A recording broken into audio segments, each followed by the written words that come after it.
Okay dear students, हम लोग जो है लेक्चर हेलो डियर स्टूडेंट्स, आज के इस लेक्चर के अंदर मैं क्लास 10th का chapter number 1 fundamental theorem of arithmetic का एप्लीकेशन मतलब कि फंडामेंटल थ्योरम ऑफ अर्थमेटिक को हम कहाँ पर काम में लेंगे, आज हम ये सीखेंगे।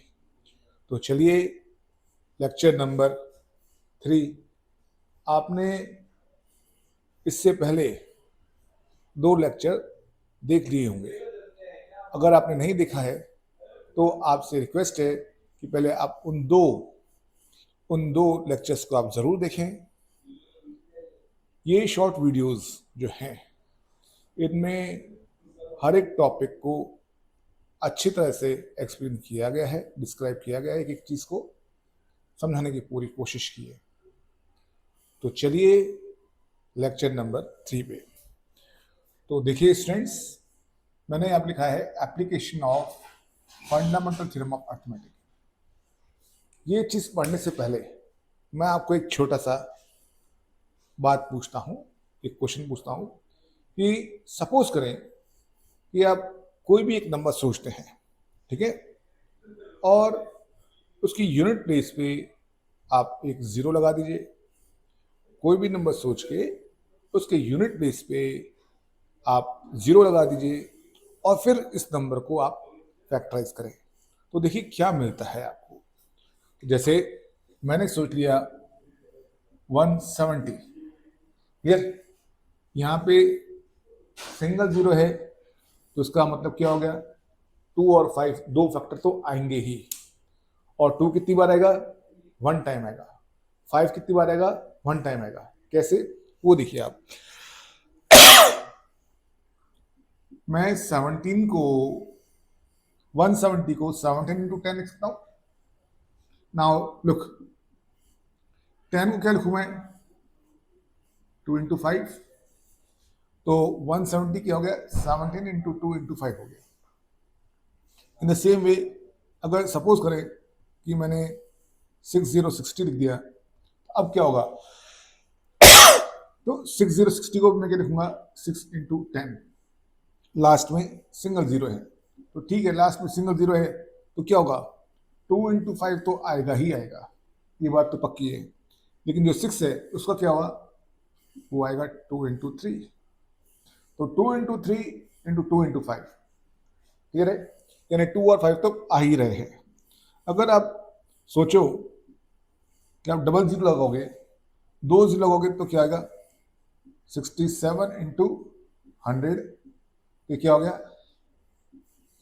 कितनी बार जीरो है, 2 बार, तो आप 2 बार 2 लिखोगे, ठीक है, और 2 बार 5 लिखोगे, क्लियर। तो कहने का मतलब ये कि जब भी लास्ट में किसी भी नंबर के लास्ट में जीरो होता है तो इसका मतलब 2 और 5 तो फिक्स है, 2 और 5 तो आएगा ही आएगा, क्लियर है ना, यहाँ तो कोई डाउट नहीं। अब देखो, अभी आप सोच रहे होगे कि ये चीज मैंने आपको क्यों समझाई, तो इसके पीछे लॉजिक ये है कि जब हम लोग फंडामेंटल थ्योरम ऑफ अर्थमेटिक को काम में लेंगे क्वेश्चंस को प्रूव करने के लिए, तो ये चीज हमको हेल्प करेगी। आइए एक एग्जाम्पल है एनसीईआरटी का, पहले मैं वो आपको सॉल्व करा दूं ताकि आपको कॉन्सेप्ट क्लियर हो जाए। एग्जाम्पल नंबर आपके एनसीईआरटी बुक का है, एनसीईआरटी बुक का एग्जाम्पल आ गया। ये पुरानी बुक है तो कोई बात नहीं, कहता है कंसीडर, देखो आप समझने की कोशिश करना, कंसीडर 4 की power n where n is a natural number, n क्या है, एक नेचुरल नंबर है, ठीक है। अब कहता है check whether whether there is any value of n for which 4 की power n ends with digit 0। पहले इस क्वेश्चन का मतलब समझते हैं हम लोग। तो देखिए स्टूडेंट्स, 4 की पावर n और n का एक नेचुरल नंबर है, ठीक है, ओके। मैं एक चीज समझा रहा हूं आपको। n की वैल्यू मैंने 1 ले ली, तो ये क्या बन गया, 4 बन गया, ठीक है, फर्स्ट। फिर मैंने 4 की पावर 2 ले लिया, तो कितना हो गया, 16। 4 की पावर 3 ले लिया, 64। 4 की पावर 4 ले लिया, तो 2 5 6। तो जो यूनिट डिजिट है, अगर हम उसको ऑब्जर्व करें और भी हम लोग ये पावर देते गए हैं, तो जो यूनिट डिजिट है वो क्या आ रहा है, 4 6 4 6, बस यही आ रहा है। और क्वेश्चन वाले ने क्या कहा है कि क्या हमारे पास n की कोई वैल्यू है क्या, जिसकी वजह से 4 की पावर n जो नंबर होगा उसका यूनिट डिजिट क्या हो, 0 हो। अब आप अपने समझ सकते हो कि यहां पर यूनिट डिजिट क्या 0 आया है, नहीं आया है। नहीं आया है तो हम इसको प्रूव कैसे करेंगे, वो देखिए आप लोग, with the help of fundamental theorem of arithmetic. तो क्या करेंगे हम लोग, सबसे पहले हम लोग लिखेंगे, ये सॉल्यूशन हो गया है ना। फर्स्ट लाइन क्या लिखेंगे हम लोग, गिवन। हमेशा गिवन लिखना आप लोग। 4 की पावर n लिख दिया। अब जरा देखो, मैं 4 को क्या लिख सकता हूं, 4 क्या होता है, 4 तो होता है 2 इंटू 2, है ना। और पावर की फॉर्म में लिखूं तो 2 की पावर 2। अब ये 2 क्यों आया, क्योंकि यहाँ पे ये 2 दिए हुए कितनी बार है, 1 2 2 बार है। तो क्या करूं मैं, ये 4 को हटा के 2 की पावर 2 लिख देता हूं, और फिर ये n तो वैसा वैसा हो गया, यानी कि 2 की पावर 2n हो गया, ठीक है। अब जरा समझना इस चीज को, क्या चीज समझना है कि 2 की पावर 2n का मतलब क्या हुआ। 2 की पावर 2n शोज, क्या शो कर रहा है ये, शोज दैट 4 की पावर n हैज ओनली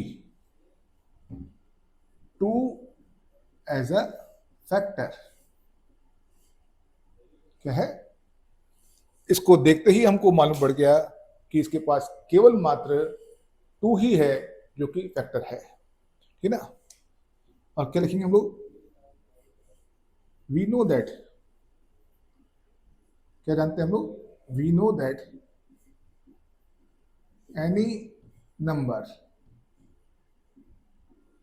कोई भी नंबर विच एंड्स विथ, अब मैं ऊपर लिखता हूं, थोड़ा सा रब करता हूं मैं, क्लियर। तो क्या हो गया, ये पूरा मैं हटा देता हूं।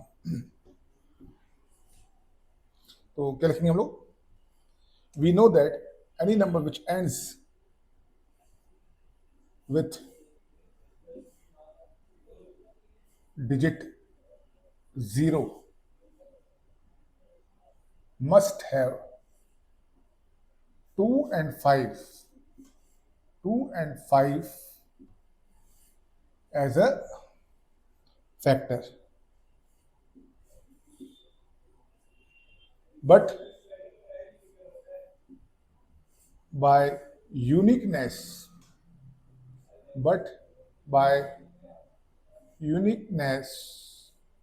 ऑफ, अब देखो, अब फंडामेंटल थ्योरम ऑफ अर्थमेटिक जो है उस बात की गारंटी लेती है, जो यूनिकनेस है इसकी, फंडामेंटल थ्योरम ऑफ अर्थमेटिक की, but by uniqueness of fundamental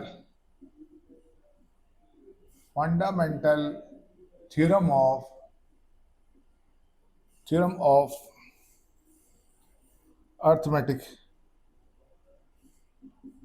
guarantees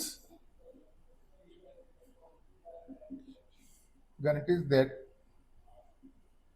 4 की पावर n has only 2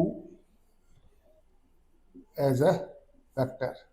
अब देखो कौन गारंटी ले रहा है, गारंटी ले रहा है फंडामेंटल थ्योरम ऑफ अर्थमेटिक। क्या बोल रहा है कि fundamental theorem of arithmetic guarantee देती है कि 4 की पावर n के पास में केवल मात्र 2 ही जो है फैक्टर है, 2 के अलावा कोई फैक्टर नहीं है।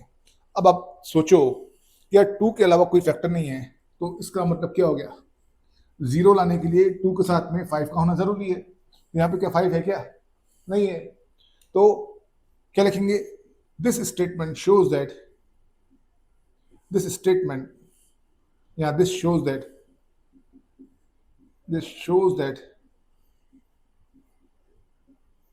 there is no value of n। पूरा क्वेश्चन वाला दोबारा से लिख दो, there is no value of n for which 4 power n ends with digit 0। Clear, understood. वापस से एक बार और समझ लो, 4 की पावर n एंड 4 की पावर n जो है आपका एक नंबर है, उसके यूनिट डिजिट पे 0 कब आएगा, जब 2 के साथ में 5 हो, ठीक है। लेकिन क्या हो गया, जब हमने इसको सॉल्व किया तो 4 की पावर n में केवल 2 जो है एक यूनिक फैक्टर आया है, 2 के अलावा कोई और फैक्टर आया ही नहीं है, ठीक है ना। अब जब ये फंडामेंटल थ्योरम ऑफ अर्थमेटिक इस बात की गारंटी देती है कि केवल 4 की पावर n के पास में हैज ओनली